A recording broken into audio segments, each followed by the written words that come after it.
Bienvenidos a las predicaciones de la Iglesia Yeroviá. Sigamos creciendo juntos a la luz de la palabra de Dios.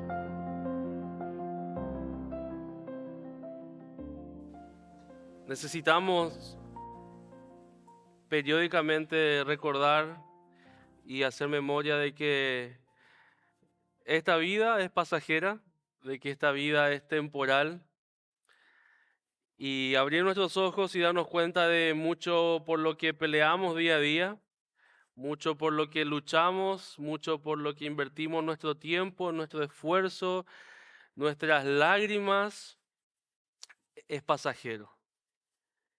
Que hay una realidad eterna, que hay una realidad espiritual a la que todo ser humano, crea o no crea, va a tener que reconocer algún día, va a tener que enfrentar algún día esa realidad de que un día vamos a estar frente a ese Señor creador y dueño absoluto de todas las cosas, dueño y Señor de creyentes como de incrédulos, frente a quien toda rodilla se va a doblar voluntariamente o se va a quebrar cuando descubra que todo lo que negó, que todo lo que pensó que era una fantasía, que todo lo que no consideró era realmente verdad y la única verdad.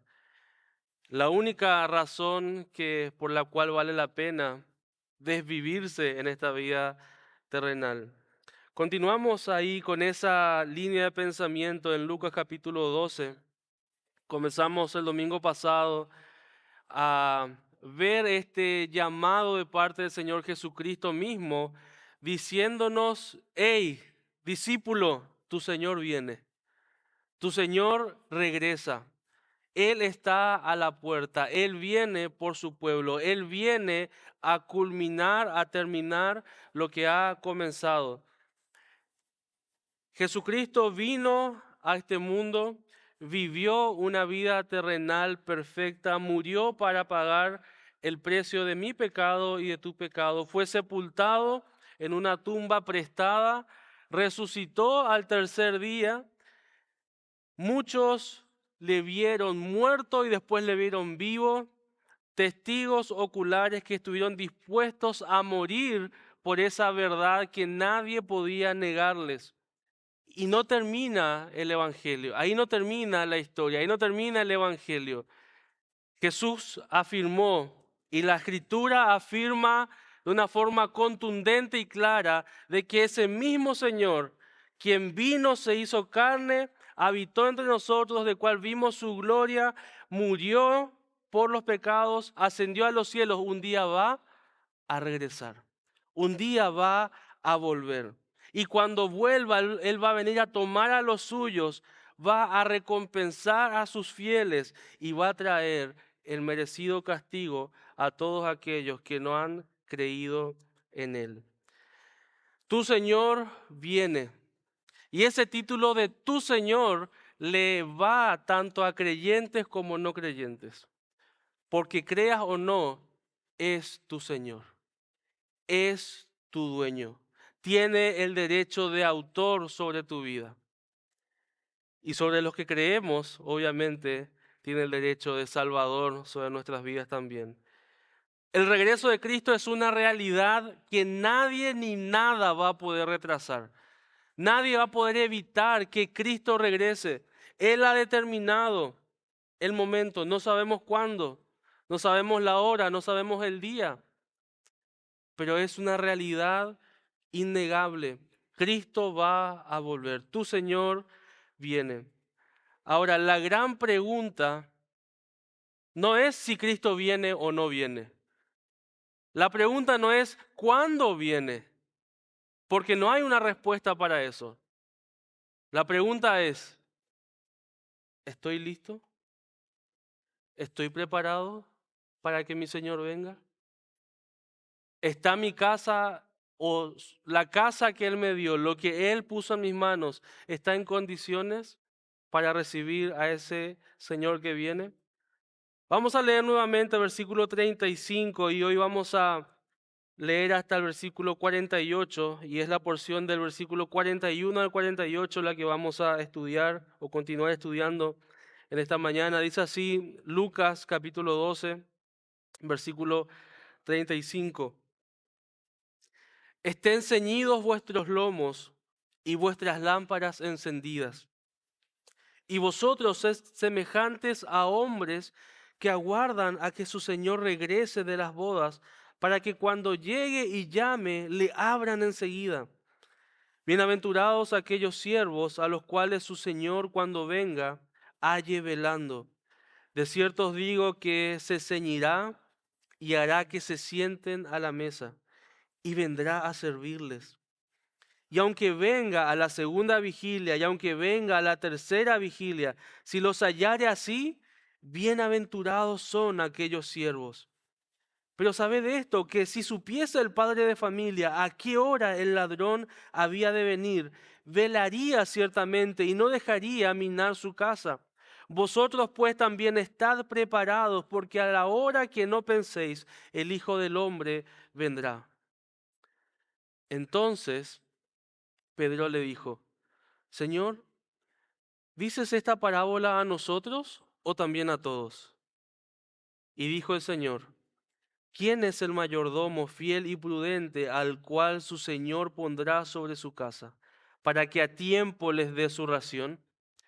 Bienaventurado aquel siervo al cual, cuando su señor venga, le halle haciendo así. En verdad os digo que le pondrá sobre todos sus bienes. Mas si aquel siervo dijere en su corazón: mi señor tarda en venir, y comenzare a golpear a los criados y a las criadas, y a comer y a beber y embriagarse, vendrá el Señor de aquel siervo en día que éste no espera, y a la hora que no sabe, y le castigará duramente y le pondrá con los infieles. Aquel siervo que, conociendo la voluntad de su Señor, no se preparó ni hizo conforme a su voluntad, recibirá muchos azotes. Mas el que sin conocerla hizo cosas dignas de azotes, será azotado poco. Porque a todo aquel a quien se haya dado mucho, mucho se le demandará. Y al que mucho se le haya confiado, más se le pedirá. Señor, te rogamos que puedas guiarnos en este tiempo, puedas hablarnos y ayudarnos a quitar cualquier pensamiento, cualquier idea que se oponga a tu verdad, cualquier distracción de nuestra carne, del enemigo, que quiere evitar que tu palabra llegue a nuestros corazones. Háblanos, Señor, te rogamos. Alúmbranos para entender. Danos de tu luz para masticar tu verdad, para dimensionarla y sobre todo, Señor, para obedecerla. Háblanos, te rogamos, en el glorioso nombre de Cristo Jesús te lo pedimos. Amén. Tu Señor viene, tu Señor viene. Y como decíamos recién, la pregunta que debemos hacernos al leer este pasaje no es si Él viene o cuándo viene, sino también qué clase de siervo seré. ¿Qué clase de siervo seré o qué clase de siervo soy ante ese regreso inminente del Señor Jesucristo? En los versículos 35 al 40 nos encontramos con este llamado insistente de parte del Señor a estar preparados y a estar esperando su regreso. Esas son las características de un siervo fiel. Un siervo fiel es aquel siervo que cuando el amo, el jefe, el dueño de la casa salió de viaje y dijo que va a regresar, ese siervo fiel está preparado para recibir a su Señor. Está esperando que su Señor regrese. Está anhelando que vuelva a su casa. Y el Señor Jesús explicó esto a través de esta parábola, donde los siervos son modelos a quien nosotros debemos seguir. Dice, sean semejantes Parezcanse a estos siervos, a estos servidores de su Señor que estaban preparados, estaban velando, no se quedaron dormidos. Estaban con la luz encendida esperando porque su amo en cualquier momento regresaba. Ellos querían estar listos, abrirles la puerta enseguida. No se dormían, no estaban en pijamas. Estaban listos, ceñidos, con la túnica atada para servir, para trabajar. Estaban atentos, preparados, expectantes de que su Señor regrese. Y estas son dos características que vimos de aquel siervo que es fiel. Un siervo fiel está preparado. Un siervo fiel espera a su Señor. Y a partir del versículo 41 al 44, el Señor nos va a mostrar otra característica más del siervo fiel. Y es que un siervo fiel es diligente en su responsabilidad. Un siervo fiel es diligente en su responsabilidad. Cuando termina la parábola anterior, del versículo 35 al 40, alguien sale a hacer una pregunta. ¿Quién es? Pedro, el apóstol de las preguntas, el impulsivo, el que no se quedaba con nada ahí a medias. Él quería saber todo. Cuando se proponía algo, él era el primero y a veces metía la pata, pero a veces tenemos que agradecerle muchas enseñanzas también gracias a sus preguntas. Esta característica que vamos a estudiar surge a partir de la pregunta de Pedro. La duda de Pedro no era, Señor, ¿qué querés decir con esto? La pregunta de Pedro no fue, Señor, ¿qué significa esta parábola que estás enseñándonos? Porque la parábola fue súper clara. Ellos entendieron a la perfección lo que Jesús estaba enseñando. La duda que tuvo Pedro, ¿cuál fue? Versículo 41. Señor, ¿dices esta parábola a nosotros o también a todos? Esa era la duda que tenía Pedro. No le preguntó como otras veces, Señor, ¿qué significa esto? Señor, ¿qué quiere decir esto de los siervos, esto del amo? No, para ellos fue claro.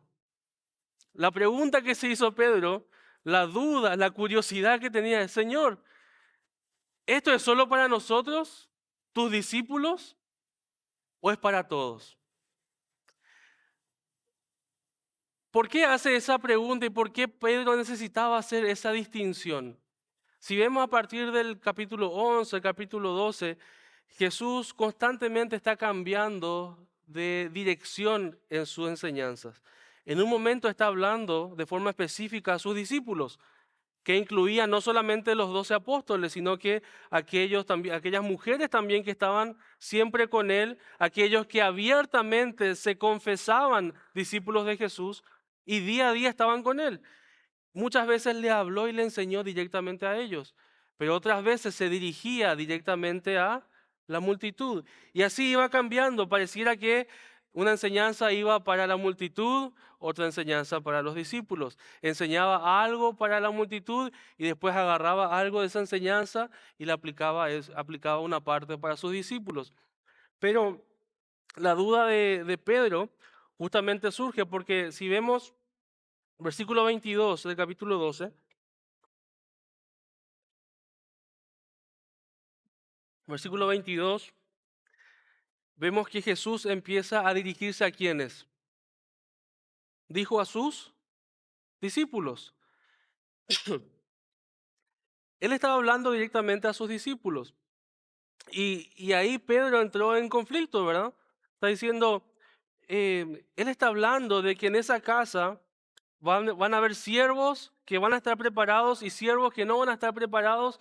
Entonces, ¿de qué está hablando? ¿A quién estás apuntando? ¿Solamente a nosotros? ¿Quiere decir que entre nosotros van a haber algunos que no van a estar preparados? ¿Quiere decir que algunos de nosotros no somos realmente tus siervos? ¿O qué pasa? ¿A quién estás hablando, Señor? Es interesante la pregunta que hace Pedro. Pero aún es más llamativo e interesante la respuesta que le da el Señor Jesús. ¿Quién le responde? El Señor Jesucristo, versículo 43. versículo 42. Dijo el Señor: ¿quién es el mayordomo fiel y prudente al cual su Señor pondrá sobre su casa, para que a tiempo les dé su ración? Yo imagino la cara de Pedro, mirando, tratando de... Señor, yo te pregunté, ¿a quién estabas hablando? Primero me estás respondiendo con una pregunta. Eso no es normal. Una pregunta no se responde con una pregunta. Señor, era solamente decirme, ¿para ellos o para nosotros? Y el Señor le dice, otra vez, ¿quién es el mayordomo fiel y prudente al cual su Señor pondrá sobre su casa para que a tiempo les dé su ración? Jesús en realidad no responde de forma directa a la pregunta de Pedro. No sacia esa curiosidad, no va a responder literalmente, directamente la pregunta de Pedro, sino que él responde con otra pregunta. Y era algo que Jesús hacía muy seguido. Muy seguido él respondía con otra pregunta. Cuando venían a él con un dilema súper grande, con un problema: Señor, ¿a quién hay que seguir? ¿A Moisés o al César? ¿Piensas que hay que dar impuestos? ¿Cuál fue la respuesta de él? ¿De quién es la cara que está en esas monedas? Denle al César lo que es de César y a Dios lo que es de Dios. No respondió sí o no. No respondió rojo o verde. No respondió ahí sí, ahí no. ¿Saben qué es interesante? Que Jesús, en vez de responder de forma directa a las preguntas, él respondía de una manera en que, más allá de saciar su curiosidad o de darles una respuesta directa, él llevaba a las personas a meditar sobre realidades y sobre verdades espirituales. Les llevaba a dimensionar con sus respuestas. Jesús no buscaba saciar su curiosidad. Jesús buscaba que ellos entendieran y dimensionaran realidades espirituales. De paso, eso nos hace recordar que el Señor no está obligado a responder todas nuestras preguntas. El Señor no está obligado a saciar toda tu curiosidad. Él no está obligado a decirte siempre esto sí, esto no, es por acá o es por acá, es él o es ella. No. Y a veces quisiéramos, ¿verdad? Señor, dale, sí o no, sí o no, sí o no, por aquí o por acá, vamos. Señor, acá están las dos opciones, decime cuál es. Y a veces las respuestas del Señor parecen: pero Señor, dos opciones nomás eran, dale, por favor. El Señor no quiere saciar solamente nuestra curiosidad o responder nuestras inquietudes, sino que Él quiere trabajar en que dimensionemos verdades espirituales más profundas. Muchas veces nos gustaría que el Señor obrara así, pero Él no se centraba en responder preguntas de las personas, sino que buscaba que pudieran reflexionar principalmente sobre su realidad espiritual. Los llevaba a pensar hacia lo que realmente era importante. Porque a veces las preguntas o las dudas que tenemos no son realmente las cuestiones importantes. Muchas veces venimos al Señor con preguntas, con dudas, con cuestionamientos, y las respuestas a esas preguntas no nos van a llevar a nada. El Señor apunta a algo que realmente es importante. Y de alguna manera el Señor le está diciendo a Pedro, al no responder directamente su pregunta, le está diciendo: ¿sabes qué, Pedro? Lo importante no es saber si es para vos o si es también para los otros. Lo importante es que seas vos un mayordomo fiel. Viene Pedro y le dice: Señor, ¿para quién es esta enseñanza del siervo fiel? ¿Qué le dice el Señor? ¿Quién es el siervo fiel y prudente? Le está diciendo: vos tenés que preocuparte por ser ese siervo fiel y prudente. No es tu tarea saber todos los detalles y buscar respuestas a todo. Tu enfoque, lo más importante, es pensar y reflexionar y dimensionar que vos sos llamado a ser un siervo fiel. Vos sos llamado a ser un mayordomo fiel. Y eso también nos dice a nosotros. Señor, ¿qué esperás de fulano? ¿Qué esperás de Mengano? Señor, ¿qué será que va a hacer? No, hijo querido, discípulo amado, vos preocupate por ser fiel. ¿Quién es el mayordomo fiel y prudente? Ahora, ¿qué significa o qué es o qué era un mayordomo? Cuando nosotros hoy hablamos de mayordomo, usualmente pensamos en un empleado, alguien que está trabajando en una casa, a veces pensamos en un mozo, a veces pensamos en algo de ese estilo, pero un mayordomo dentro de esa cultura era realmente alguien, un cargo de importancia. El mayordomo tenía un cargo importante, pero no dejaba de ser un siervo, es decir, un esclavo. El mayordomo era un siervo, un esclavo que se ganaba la confianza de su amo, que se ganaba la confianza de su señor. ¿Por qué? Por haber sido responsable, por haber sido diligente, por haber cumplido. Por eso dice, ¿quién es el siervo, el mayordomo fiel y prudente que el amo le va a poner por sobre su casa? La idea es que cuando el jefe sale de la casa, el dueño de la casa va de viaje, ¿quién es el que queda a cargo de las cosas de la casa? Ese mayordomo, ese personal de confianza, ese gerente que el jefe real, el dueño real del hogar, pone. Él le da una responsabilidad. El mayordomo tenía que administrar fielmente algo que no era suyo. El mayordomo tenía que ser fiel en saber administrar y dice que él iba a dar su ración a todos los que estaban en la casa. Él tenía que dar el alimento, distribuir, administrar de una manera fiel, responsable, diligente. Tenía que administrar cosas que no eran suyas. Se le había dado una tarea para cuidar algo que no era suyo y iba a dar cuentas de eso cuando el Señor regrese. Cuando el dueño de la casa volviera a tomar el mando. En primera instancia, se puede entender, y gran mayoría de los comentaristas también, podemos entender que Jesús buscaba que con este ejemplo sean sus apóstoles los que en primer lugar se tomen por aludidos. Sobre ellos iba a recaer una gran responsabilidad. Sobre ellos iba a ir una gran tarea, un gran trabajo. Ellos iban a ser administradores, los primeros administradores de la verdad, del Evangelio. Ellos tenían que cuidar, que velar sobre la casa del Señor. Pero la respuesta que Jesús da, la respuesta que Jesús deja, deja abierta la posibilidad para que cualquier persona de cualquier condición pueda identificarse. La respuesta que Jesús le da a Pedro no es esto va solamente para ustedes, Pedro, porque ustedes son los encargados y ustedes son los mayordomos. Incluye esa idea, pero deja la puerta abierta para que cualquier persona pueda identificarse con esta realidad. ¿De qué?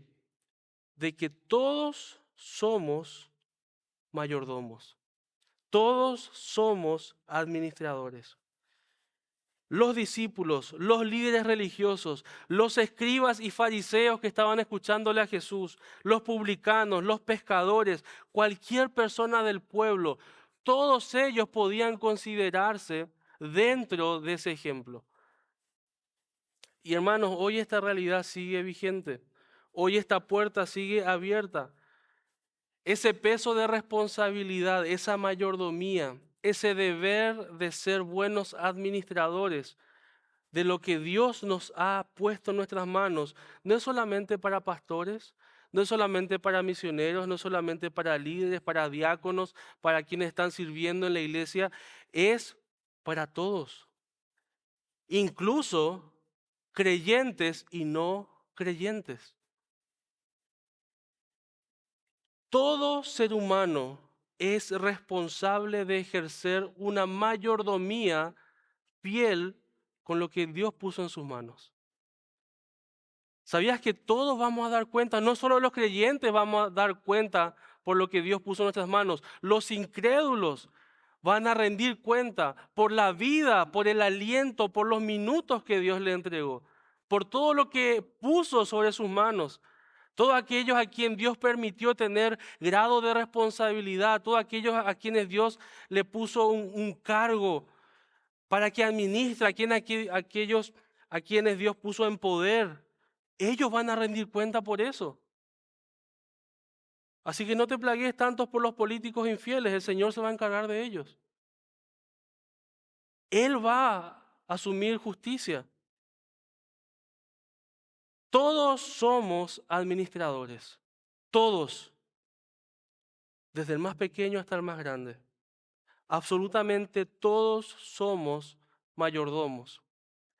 Y hermanos, hay solo dos opciones: ser siervos fieles y prudentes, como dice el texto, o ser siervos infieles. Siervos fieles o siervos infieles. ¿Qué te ha dado Dios? ¿Qué Dios puso en tu mano? ¿Qué Dios ha puesto en tu vida? Sos responsable de eso. El cargo que tengas, la responsabilidad que tengas, todo lo que Dios ha puesto en tu mano, un día vas a rendir cuenta delante de Él, porque Él te lo dio. Él te lo puso. Hemos recibido en primer lugar de Dios la vida, el cuerpo, el tiempo, las oportunidades, el trabajo, el estudio, los talentos, los recursos, la familia, papá, mamá, esposo, esposa, hijo, hija, hermanos, todo es prestado. Nada de eso es tuyo. ¿Qué es lo realmente tuyo en esta vida? ¿Qué es lo que te vas a llevar de acá? Todo es prestado. Sos un administrador, no te pertenece. En última instancia, no sos dueño de nada ni de nadie. No soy dueño de nada ni de nadie. Por más de que un auto tenga en los documentos mi nombre, por más de que un terreno tenga mi nombre, por más de que yo diga, es mío, es mi propiedad privada. Eso lo tenés ¿por qué? Porque Dios te lo dio. Dios te ha puesto como administrador, como mayordomo, para que seas diligente, para que seas prudente en saber administrar, en saber cuidar lo que Él te dio. Hay dos verdades fundamentales que tenemos que entender en este texto. En primer lugar es ese: soy un mayordomo, soy un administrador, una administradora. Somos gerentes, no somos dueños. No somos dueños. No soy dueño de mi esposa ni de mi esposo, no soy dueño de mis hijos. Mis hijos son prestados. Tengo una responsabilidad alta delante del Señor.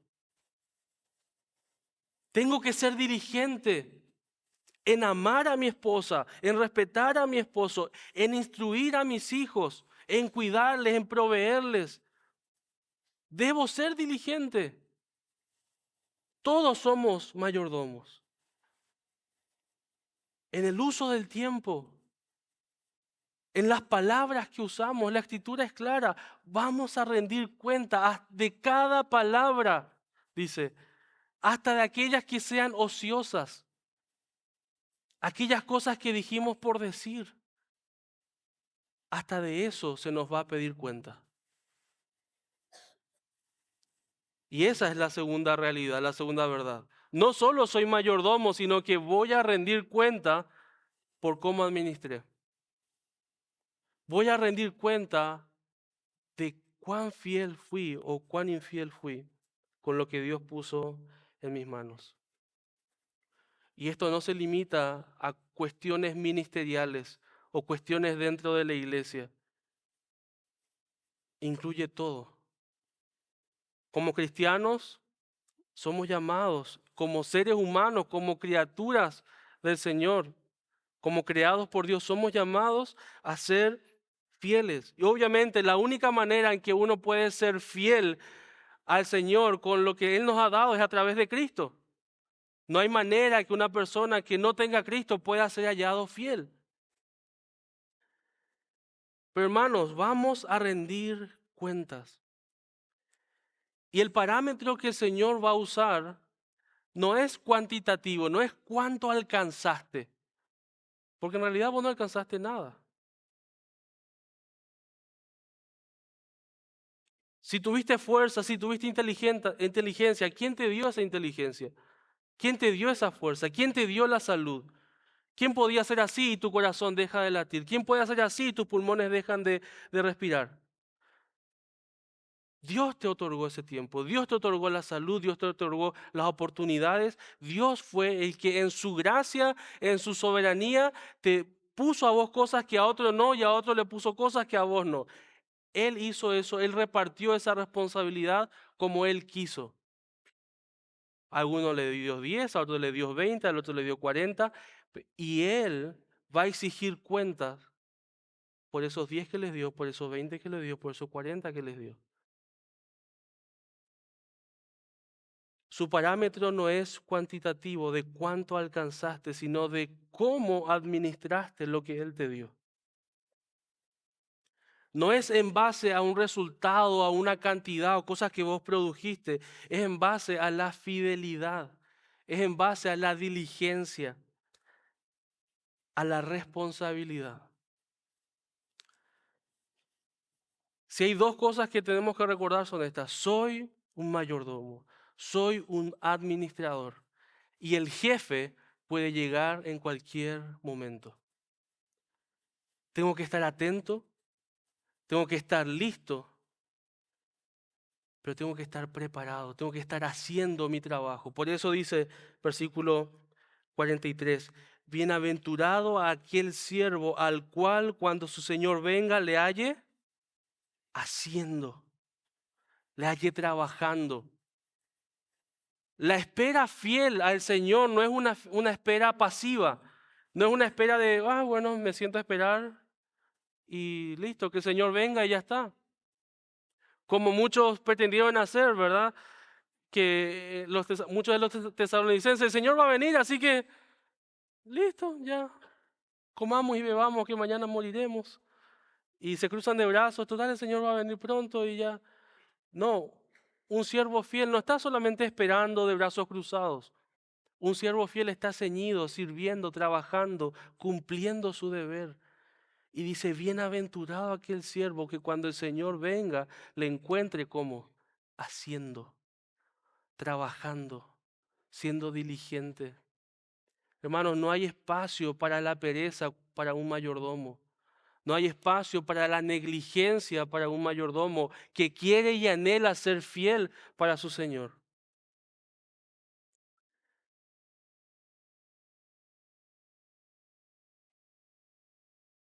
Hay una hermosa promesa de recompensa. Si vemos el versículo 43, tiene la misma fórmula de premiación que el versículo 37. ¿Se acuerdan cuando el versículo 37 dice, bienaventurados aquellos siervos a los cuales su Señor venga, les halle que velando, atentos, despiertos, esperándole? Y ahora vuelve a usar la misma fórmula, versículo 43. Bienaventurado aquel siervo al cual cuando su Señor venga le halle haciendo así. Le halle cumpliendo con el trabajo, con la responsabilidad que Él te puso. Un siervo fiel no espera en actitud pasiva, espera sirviendo activamente, cumpliendo lo encomendado. Por eso un siervo fiel es diligente en su responsabilidad. Un siervo fiel es diligente en su responsabilidad. Pero nos encontramos con el versículo 45, con este pero, con este más, este contraste. Por un lado nos explicó el Señor Jesús de qué se trata ser un siervo fiel. Un siervo fiel es aquel que está preparado para el regreso de su Señor, aquel que está esperando el regreso de su Señor y aquel que está trabajando mientras el Señor regresa. Y estos son bienaventurados, 3 veces felices. La recompensa es enorme. El propio Señor les va a servir, el propio Señor les va a engrandecer, les va a glorificar, va a retribuir el servicio fiel de esos siervos. Una recompensa incomparable, un premio mucho más alto de lo que tuvimos en esta vida, de lo que pudimos administrar en esta vida. Pero llega el versículo 45 y dice, pero si aquel siervo, y está planteando una situación hipotética, dice, si ese siervo fuera fiel, va a pasar esto. Pero si ese siervo, versículo 45, dijere en su corazón, mi Señor tarda en venir, y comienza a golpear a los criados y a las criadas que él debía proteger, que él debía cuidar, les empieza a golpear, les empieza a maltratar, y comience, dice, a comer y a beber y a embriagarse, a utilizar lo que él debía administrar de una forma prudente, de una forma fiel, empiece a malgastar para su propio deleite en sí mismo, pensando en él y no en las responsabilidades y en las personas que el Señor puso bajo su cuidado y responsabilidad. Vendrá el Señor de ese siervo, versículo 46, el día en que él no espera, en la hora que él no sabe, y le castigará duramente. Le castigará duramente. Acá nos encontramos con un contraste total, un contraste absoluto. Este siervo, en vez de estar velando, en vez de estar pendiente, atento y haciendo la voluntad de Dios, este siervo infiel, en primer lugar, el error que comete es que subestima la venida del Señor. Él dice en su corazón, ¿qué cosa? Mi Señor va a tardar en venir. ¿Qué está diciendo? Ah, el Señor se fue. Tengo tiempo para hacer mi voluntad. Sí, yo sé lo que Él me pidió que haga, pero voy a hacer después. Voy a dedicarme a lo que yo quiero hacer primero.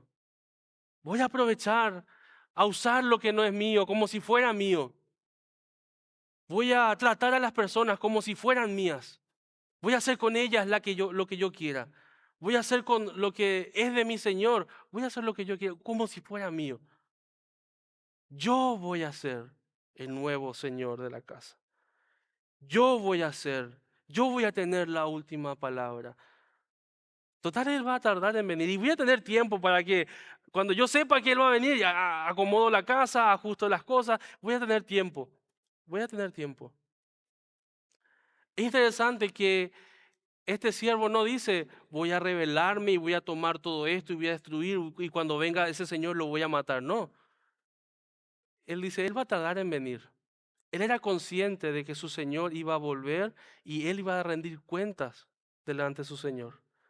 Lo que está haciendo este siervo infiel es decir, tengo un espacio de tiempo, puedo calcular quizás cuándo Él va a venir, puedo pensar cuándo Él va a regresar, quizás no sé, ver señales y cosas, ¿verdad? Y saber cómo, en qué momento Él va a estar por acá, así me da tiempo para acomodar la cuestión. Pero mientras Él no venga, yo voy a hacer lo mío. Y hay algo muy interesante, hermanos, que tenemos que notar en esta expresión. ¿Dónde surge la rebelión de este siervo infiel? Lee conmigo versículo 45. Mas si aquel siervo dijere ¿dónde? En su corazón. En su corazón. La rebelión y el desvío de un siervo infiel no se produce abiertamente con formas alevosas de rebeldía, de rebelión o de ataque contra su Señor. ¿Comienza con qué? Con ideas y pensamientos en el corazón que se ponen por encima de lo que el Señor dijo, de lo que su Señor dijo. Ese señor salió de la casa y dijo, yo vuelvo en cualquier momento. Espérenme, atentos, hagan, cumplan su trabajo. Acá está, esta es la comisión que tienen, ese es el trabajo que tienen que hacer. Estas son tus responsabilidades. Voy a volver en cualquier momento. Esas fueron las palabras del amo, del Señor.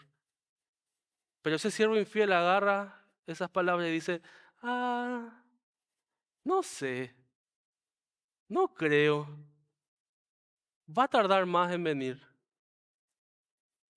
Va a venir cuando yo tenga 80, 90 años. Tengo mi juventud para vivirla, tengo tiempo. No tengo por qué ser tan quisquilloso en mi fidelidad. Yo puedo. Y empieza en su corazón a anteponer las ideas y los pensamientos de su propia mente, de su propia carne, sobre, encima de lo que su Señor dijo y afirmó.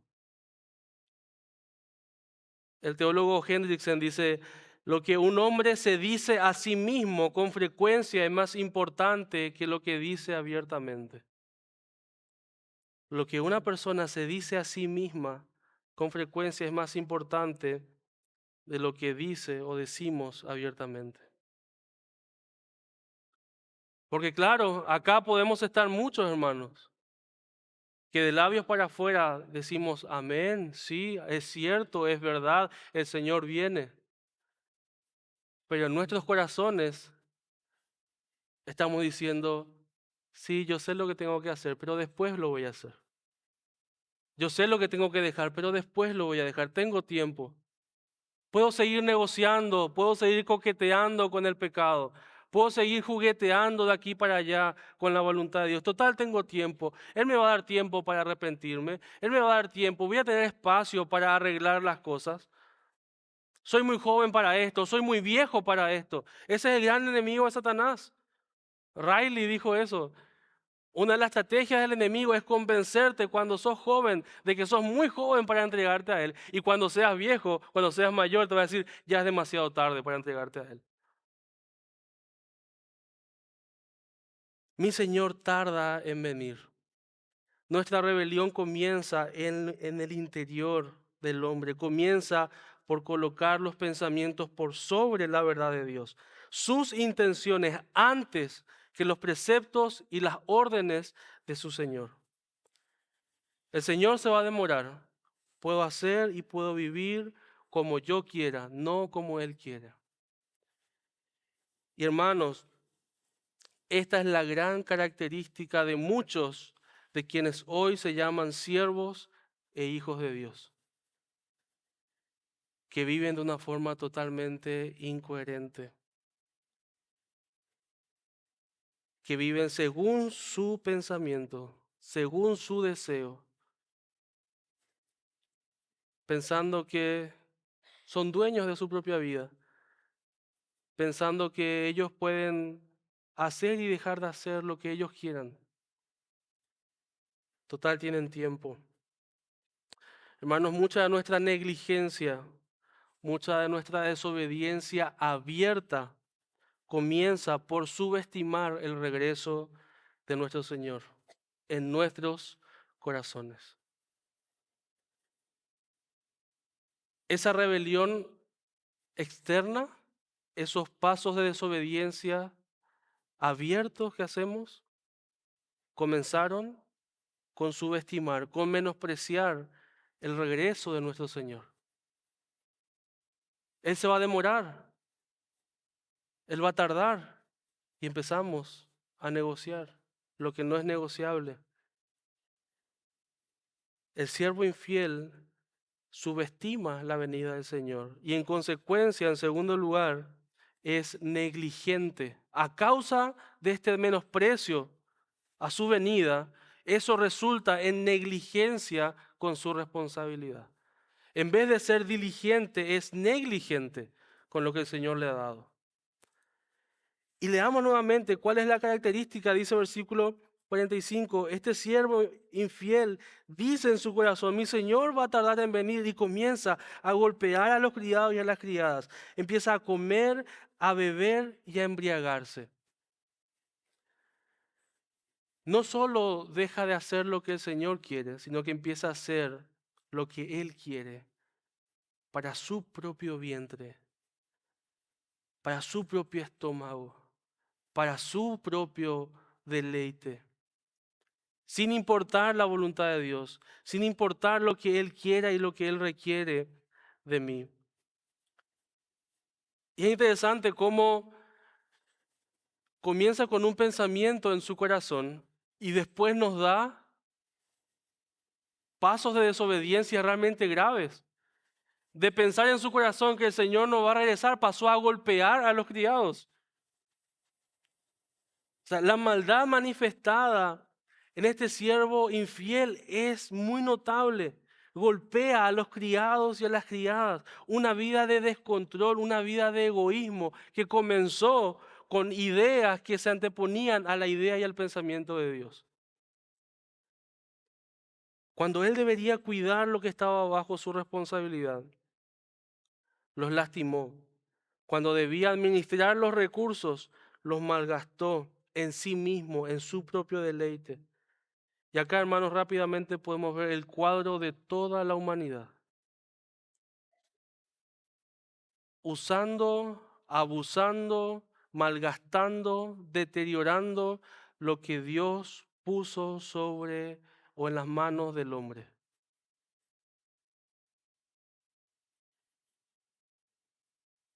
Pero no solamente es el cuadro que vemos en aquellos que abiertamente rechazan a Dios, sino también de aquellos que pretenden ser siervos y pretenden llamarse cristianos y que llaman a Jesús Señor, Señor, pero no hacen lo que Él les dice. Eso fue algo que Él advirtió. Muchos me llaman Señor, Señor, pero no hacen, no obedecen. De labios me honran, pero su corazón está lejos de mí. Tienen vidas totalmente incoherentes con la vida o con el reflejo que debería tener un siervo fiel, un siervo prudente. Este siervo infiel, hermanos, evidencia con sus actos el menosprecio a los mandamientos más importantes de amar al Señor tu Dios, su Dios, con todo su corazón y de amar a su prójimo como a sí mismo. Va en contra del mandamiento básico y fundamental que Dios ha dejado al ser humano y ha dejado a su pueblo. En estos dos se resume toda la ley. Amarás al Señor tu Dios y amarás a tu prójimo como a ti mismo. Este siervo infiel demostró no amar a su Señor y tampoco amar a sus prójimos. Y así como hay una recompensa segura y categórica para los fieles, de la misma forma hay un castigo seguro y categórico para los infieles. Esa infidelidad, esa rebelión no va a pasar sin castigo. El Señor no va a hacer la vista corta.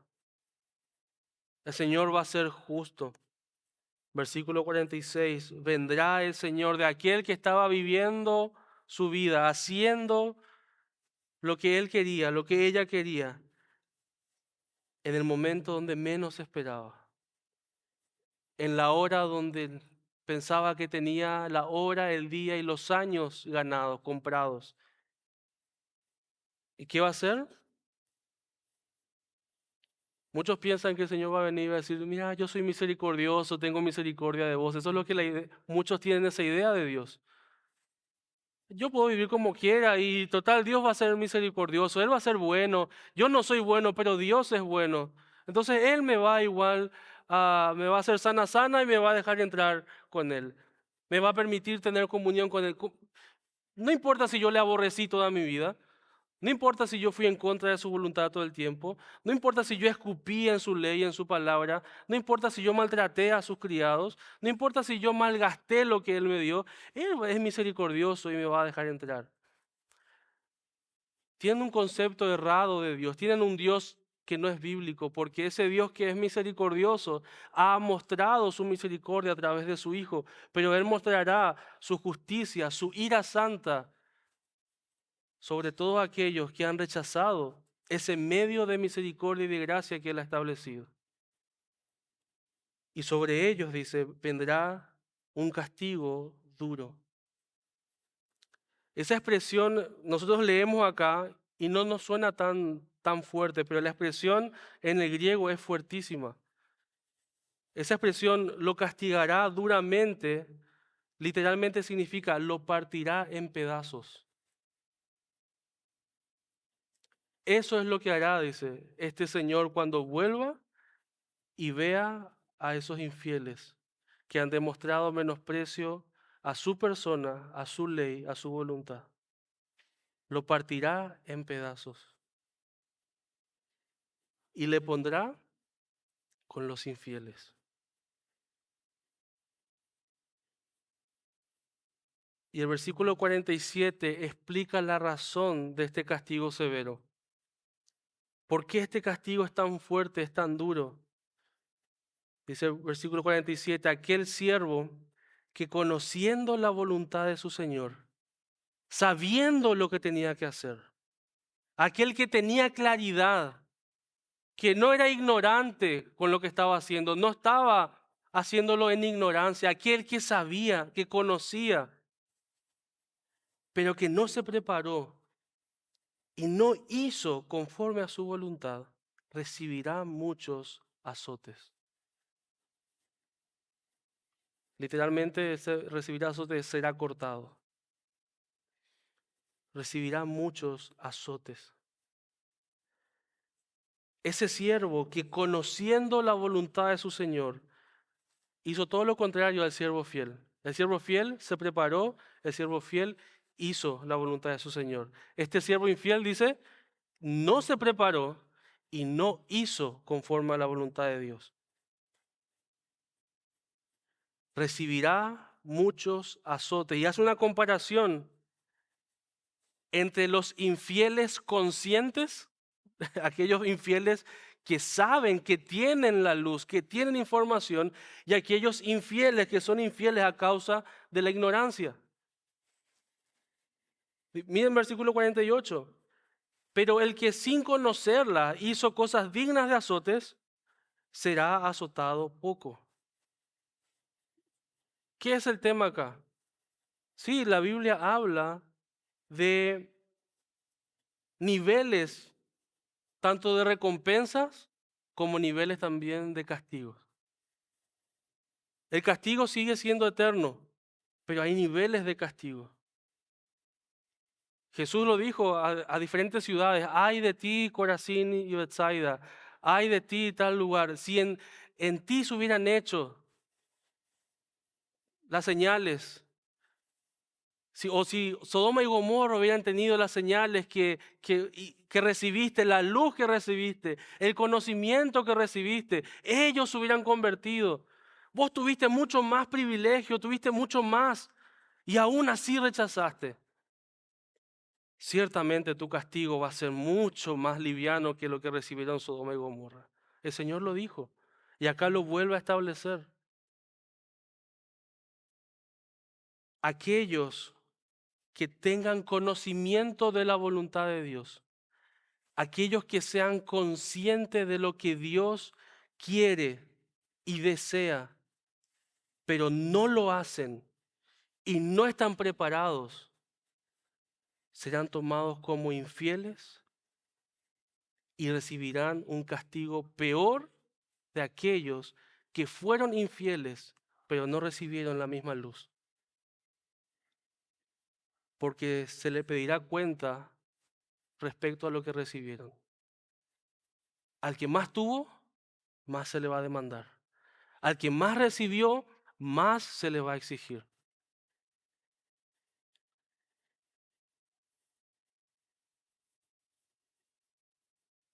Hermanos, no podemos decir que no hemos recibido luz. No puedes decir que no tenés conocimiento de la voluntad de Dios. Si no estás preparado, si no estás haciendo, si no sos un siervo, una sierva fiel del Señor, esta es una gran advertencia. Esto es un punto importantísimo a considerar.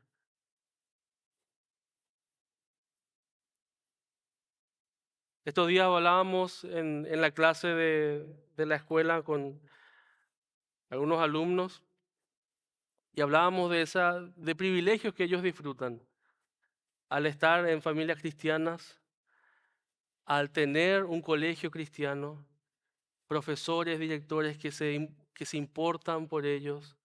Y hablábamos de esto. Ustedes van a rendir cuenta por toda la información, todo el conocimiento que están recibiendo. Y uno dijo, cierto. Y como buen joven dijo, y nos regalamos. Sabemos mucho, hemos recibido mucho. Somos responsables de lo que el Señor ha puesto. Vamos a rendir cuentas por eso. Hermanos, el que ha recibido más luz y más conocimiento es el que más tiene que ser diligente en conocer la realidad de su alma.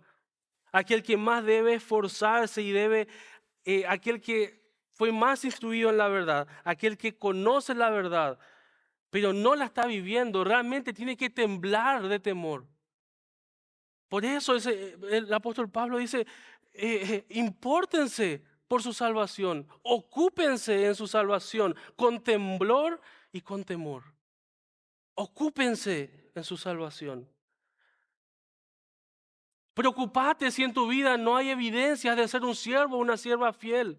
Si estás viviendo, postergando la obediencia, procrastinando todo lo que deberías hacer hoy, diciendo, no, después lo voy a hacer, después lo voy a hacer, después lo voy a hacer, tengo tiempo. Antepongo mis deseos, mi voluntad, mis anhelos, mis sueños, antes de la voluntad de Dios. Si esa es una constante en tu vida, si la desobediencia es algo crónico en tu vida, hermano o amigo, deberías temer y temblar.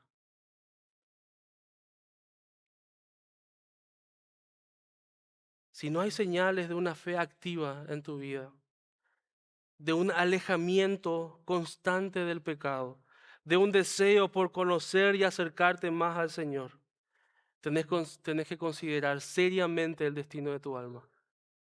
No importa cuántos años tengas de iglesia, no importa en cuántos ministerios hayas estado involucrado. Si la desobediencia es una constante en tu vida, tenés que considerar seriamente el destino de tu alma. Tenés que cuestionar seriamente tu condición espiritual, porque la Biblia afirma que los santos en Cristo perseveran en ese camino de santificación. Avanzan, no se estancan en una vida de pecado. Y no es un estándar que yo ponga o que la iglesia ponga, es un estándar que Cristo mismo estableció. Aquel que me sigue, toma su cruz cada día, se niega a sí mismo y me sigue. ¿Hay tropiezos? Sí, hay tropiezos. ¿Hay caídas? Sí, hay caídas. ¿Hay errores? Sí, hay errores. Pero el discípulo fiel, el siervo fiel se equivoca, se arrepiente, se levanta y cambia. Vuelve a hacer las primeras obras. Vuelve a acercarse a su Señor y está en ese camino de santificación constante. Pero no vive un estilo de desobediencia crónico. Uno que vive así, aunque conozca la voluntad de Dios, aunque se sepa la Biblia de memoria, será tomado como infiel por el Señor. Por eso este mensaje fue tan fuerte para los apóstoles, pero también aquellos escribas y fariseos que estaban escuchando. Todo este pasaje nos deja en claro que sin duda debemos ser más diligentes, redimir el tiempo, administrar mejor en qué gasto, invierto mi tiempo, mis recursos, aprovechar las oportunidades. Hermanos, no tenemos derecho a ser perezosos. No tenemos derecho a vivir para nosotros. Debemos ser fieles, siervos fieles que viven para el Señor, que viven para los demás, para su gloria. Para que cuando Él venga, no nos alejemos de Él avergonzados, sino que vayamos a la puerta rápido a abrir y decir: Señor, qué gusto que llegaste. Te estaba esperando. Con mis cicatrices, con mis debilidades, con mis errores, con mi historial. Pero acá estoy, Señor. Luché, intenté, me esforcé por ser fiel a ti. Ninguno que pueda entender que ha sido fiel al Señor puede jactarse, sino que entiende que si ha sido fiel, no ha sido más que un siervo inútil, porque lo que debía hacer, hizo. Que el Señor nos ayude a ser humildes en reconocer nuestra falta de diligencia, y si Él nos ha permitido ser fieles, que seamos humildes en darle la gloria a Él. Porque si Él nos ha mantenido, si Él nos ha sostenido en este camino perseverando, es solo por su gracia, es solo para su gloria. Vamos a orar. Esperamos que esta exposición haya sido de edificación a tu vida.